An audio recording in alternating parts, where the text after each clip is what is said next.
मला मला मदत करा प्लीज. सैराट या सिनेमात सल्या ही भूमिका साकारून घराघरात पोहोचलेल्या अभिनेता अरबाज शेखवर दुःखाचा डोंगर कोसळलाय. मध्यरात्री अरबाजने व्हिडिओ शेअर करत पैशांची मदत मागितलीय. यामध्ये त्यांनी आर्थिक अडचणीत अडकल्याबाबत स्वतःचं दुःख शेअर केलंय. शिवाय वडिलांच्या वैद्यकीय उपचारासाठी मदत मागितलीय. वडिलांना अचानक ब्रेन स्ट्रोक आला. हॉस्पिटलमध्ये ऍडमिट केलं. आतापर्यंत कमी दरात औषधं मिळत होती, पण प्रायव्हेट हॉस्पिटलमध्ये शिफ्ट केलं आणि आता ती औषधं परवडत नसल्याचं अरबाजने सांगितलंय. ही परिस्थिती सांगताना अरबाजला अश्रू अनावर झाले. काय म्हणालाय अरबाज, पहा या व्हिडिओमध्ये. नमस्कार, मी अरबाज शेख.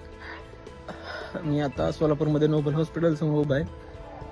पप्पांना 8 दिवस झाला हॅमरेज झालाय म्हणून ब्रेन हॅमरेज झालाय म्हणून आम्ही त्यांना सोलापूरला ऍडमिट केलंय. तर त्यांचा हार्टचा थोडा प्रॉब्लेम झाला म्हणून आम्ही त्यांना नोबेलला शिफ्ट केलं होतं.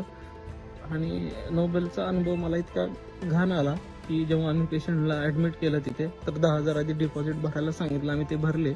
आणि जेव्हा त्यांनी मला काही गोळ्यांच्या चिठ्ठ्या दिल्या की ह्या गोळ्या आपल्याला लागतील, आणि मग मी त्यांना विचारलं की मी हे बाहेरून आणू शकतो, तर त्यांनी सांगितलं की नाही, आमच्या मेडिकलमधूनच तुम्हाला त्या गोळ्या घ्याव्या लागतील. काही इंजेक्शन असतील ते तुम्हाला इथूनच घ्यावं लागतील. तर जेव्हा मी इथून त्या गोळ्या घेतल्या तर ते जवळजवळ सगळ्या गोळ्या 40,000च्या पेक्षा जास्त होत्या. त्यांनी मला ते म्हणजे 3 टाइम मला त्यांनी त्या गोळ्या आणायला सांगितल्या. तर 40,000 रुपये जेव्हा मी हे सगळं बघितलं, त्यांच्याच मेडिकलमधून घ्यायला पाहिजे हा फोर्स त्यांचा मी बघितला. आणि जेव्हा ह्याच्या आधी पापांना जिथे ऍडमिट केलं होतं तिथे असं काय मला आढळलं नाही. मी त्याच गोळ्या बाहेरून आणायचो तर ते मला जवळजवळ अर्ध्या किमतीत मला मिळत होत्या. जवळजवळ आता 40,000च्या जरी गोळ्या मी बाहेरून जरी घ्यायचा विचार केला असता तरी मला 20,000पर्यंत त्या पडल्या असत्या. पण इथे एवढी लूट होतीये आणि माझ्या बापाला मला मरताना नाही बघायचंय.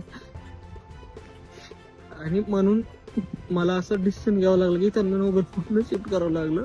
आणि इथे खूपच वाईट अनुभव होता मला आजचा.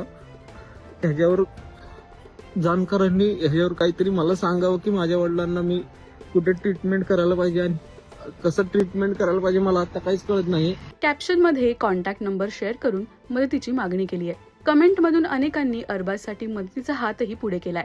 इंडस्ट्रीमध्येही दिग्दर्शक नागराज मंजुळे यांचा अरबाजला नेहमी सपोर्ट राहिलाय. महागडी गाडी घ्यायचा विचार असताना नागराज मंजुळे यांनी त्याला कशी समज दिली होती हे त्यांनी राष्ट्रीय मराठीच्या मुलाखतीत सांगितलं होतं. अरबाजला आर्थिक मदत करण्याची इच्छा असल्यास स्क्रीनवर दिलेल्या नंबरवर नक्की संपर्क करा.